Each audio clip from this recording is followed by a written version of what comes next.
population. When we were talking about some of these invisible stressors, my partner came back to the house 2 days ago and said, babe, I've just found out from the doctor, because she did a bunch of tests and she hadn't been feeling so great. But one of the things we found out was that she was very deficient in vitamin D. And it made me wonder how many people are walking around, and you must have seen this in some of the lab work you've done, with a deficiency in things like vitamin D. And what is then the symptom of that deficiency? So vitamin D is one of the more common deficiencies you will see.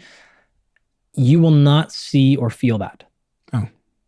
This is another example of potentially hidden stressor, right? What could you be experiencing? Vitamin D is associated with low bone mineral density, low muscle size, low muscle strength, cognitive function, immune function, mental health. So you could be experiencing any number of things, and vitamin D being low could be contributing to that. It's very likely to be the sole explainer of any individual thing, but it could be playing a large impact. Vitamin D is also one of the higher safety profiles. And so typically what I tell people is I don't like when people go after supplements, specifically vitamins and minerals. You can get away with vitamins a little bit more, minerals be really careful of. But vitamin D, honestly, you can go pretty wild with it. And the chances of you being deficient, or even just subclinically low, is what we'll call that, chances are pretty high.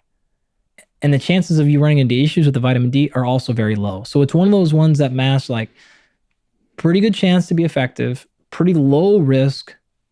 I'm okay with people really pushing vitamin D. Obviously, supplements. The better answer is the sunlight. Right, yeah.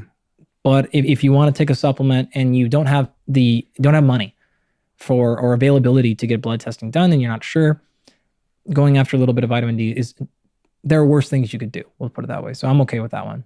Are there other deficiencies that you're more concerned about in terms of vitamins? Yeah, you should be concerned about vitamin D being low because it is so effective in so many areas. That's generally how vitamins and minerals work. It's also very, very, very common. I sort of inadvertently blew past that so much because there are things that we are going after much more that people are unaware of. When you see vitamin D on a blood panel, and if it is low, you can take vitamin D. That said, you do want to be really careful if you get blood work done of trying to just move those numbers up and down. And I'm going to say this for a couple of reasons. Vitamin D is one of those ones that's okay. If it's low, take vitamin D directly, move it up. No problems there. That said, when you go to interpret blood work, you have to realize most of those values, when you're being told that number's high or that number's low, I won't say they're irrelevant, but they're misleading at the least. And that to say, you've got some blood work done, right? And it gives you a whole bunch of things back. Let's say you did a basic thing like what we'll call a CBC and CMP. So a complete blood count and a cardiometabolic panel. Those are like the most common things you'll get. And you'll see all kinds of stuff in there. White blood cell counts and vitamins and hormones and things like that. Okay, great. And then as you look over at the paper on the right side, it's going to tell you a reference range. And that reference range is going to tell you whether you're high or low, right? And so on that test you did, right? It probably said, your vitamin D level is 20 and it should be between 30 and 100 or something like that. Great.